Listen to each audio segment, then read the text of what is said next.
আসসালামু আলাইকুম। আশা করি সবাই ভালো আছেন। সবাইকে অগ্রিম ঈদের শুভেচ্ছা জানিয়ে আমি আজকে কাঁচা পেঁয়াজের সমোচা রেসিপি তৈরি করছি। যারা আমার চ্যানেলে নতুন আছেন তারা অবশ্যই চ্যানেলটা সাবস্ক্রাইব করে একটা লাইক দিয়ে নোটিফিকেশনটা ওপেন করে রাখবেন। সবার আগে আমার ভিডিওটা আপনার কাছে চলে যাবে।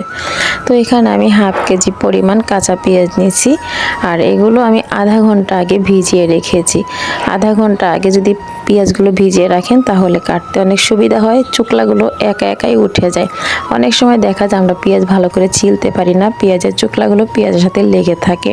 তো সেক্ষেত্রে যদি ভিজিয়ে রাখা যায় আধা ঘন্টা আগে তাহলে কিন্তু পেঁয়াজের চুকলাগুলো একদম নরম হয়ে থাকে, কাটতে অনেক সুবিধা।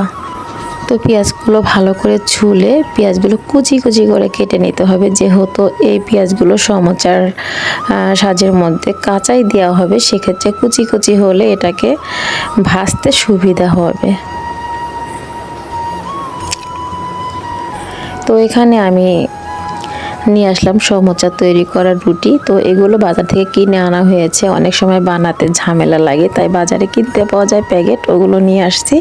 তো এখন আমি কিছু পিস বেশি তেলে ভাজা করে নিলাম, এগুলোকে আমি ভেঙে পেঁয়াজের সাথে দিয়ে দিব। আর এগুলো ছাড়া কিন্তু সমোচা মুচমুচে হবে না, খেতে ভালো লাগবে না। তো এখানে আমি পুরো পেঁয়াজগুলো দিয়ে নিছি। আগেই বলেছি পেঁয়াজগুলো কিন্তু কুচি কুচি হতে হবে। তো পেঁয়াজগুলোর সাথে আমি পর্যাপ্ত পরিমাণ কাঁচামরিচ দিয়ে দিলাম। যদি ঝাল বেশি খেতে চান তাহলে কিন্তু অনেকগুলো মরিচ দিতে হবে। সাথে আমি একটু চিনি অ্যাড করেছি, কারণ একটু মিষ্টি হলে স্বাদটা অন্যরকম আসবে। সাথে আমি গরম মশলা জিরা ফাঁকি দিয়ে দিছি, আর হালকা পরিমাণ একটু লবণ। এগুলো দিয়ে আমি হাতের সাহায্যে ভালো করে মেখে নিয়েছি। মাখানোর ক্ষেত্রে কিন্তু একটু নরম হয়েছে। যখন পেঁয়াজগুলো নরম হয়ে গেছে তখনই কিন্তু আমি সমোচার যে রুটিগুলো আছে ভেজে রেখেছিলাম সেগুলো গুঁড়ো করে দিয়ে দিছি। তো অলমোস্ট তৈরি হয়ে গেছে আমার সমোচার রেসিপির পুরটা। তো এখন আমি এখানে একটু আটা পানিতে দিয়ে নিলাম। এগুলো হচ্ছে ভালো করে মেখে একটু কাদা কাদার মতো তৈরি করে নেব। আর এগুলো ছাড়া কিন্তু সমোচা আটকে থাকার কোনো অপশন নেই।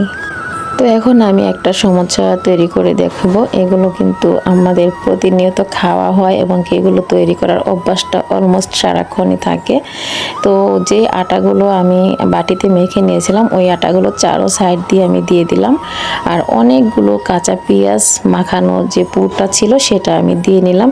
দেওয়ার পরে বারে বারে কিন্তু আটাগুলো সাইড দিয়ে ভালো করে লাগিয়ে দিব। সেক্ষেত্রে তেলের মধ্যে দিলে পেঁয়াজগুলো বের হবে না। যদি পেঁয়াজগুলো বের হয়ে যায় তাহলে কিন্তু তেলের মধ্যে পেঁয়াজ পোড়ার একটা গন্ধ করবে, আর সমোচা ভাজাটাও ভালো হবে না।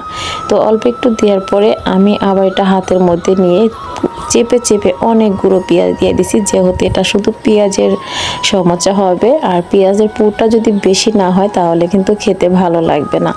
তো এটাকে ভালো করে চেপে চেপে দিয়ে মুখটা ভালো করে আটকে দিতে হবে। তো আজকের ভিডিওটা কেমন লাগলো আপনাদের কাছে অবশ্যই সুন্দর একটা কমেন্ট করে যাবেন, আর সুন্দর একটা কমেন্টে আপনার ভিডিওটা ভাইরাল হবে। আপনি যদি আমাকে সুন্দর একটা কমেন্ট করেন, সেই কমেন্ট ধরে হয়তো বা আমি আপনার পরিবারে গিয়ে আপনাকে সাপোর্ট করে আসবো। ইউটিউবের নিয়ম হচ্ছে এটা। আমরা অনেকে ভিডিও দেখে হুট করে ভালো লাগে চলে যায়, কিন্তু চলে যাওয়া যাবে না, সুন্দর একটা কমেন্ট করতে হবে। তো বন্ধুরা, সবগুলো সমোচা আমার তৈরি করা হয়ে গেছে। এখানে আমি হাফ কেজি পরিমাণ তেল গরম করে নিয়েছি, আর একদম পুরানো গরম করা যাবে না, এটাকে নর্মাল গরম করে এখন আমি একটা একটা করে সমোচা দিয়ে দিলাম। আর এই তেলগুলো কিন্তু আস্তে আস্তে গরম হবে, আস্তে আস্তে ভাজা হবে। যদি আপনি অটোমেটিক 2 মিনিটে ভাজতে চান ভিতরের পেঁয়াজগুলো কাঁচা থাকবে, সেন্টটা আসবে না, সুন্দর ঘ্রাণটা আসবে না।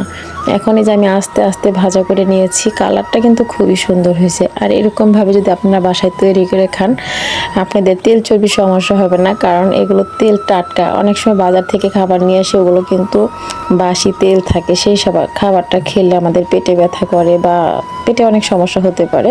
তো নিজেরা যদি এভাবে বাসায় বানিয়ে খাই অনেক ভালো লাগে। আসসালামু আলাইকুম, সবাই ভালো থাকবেন।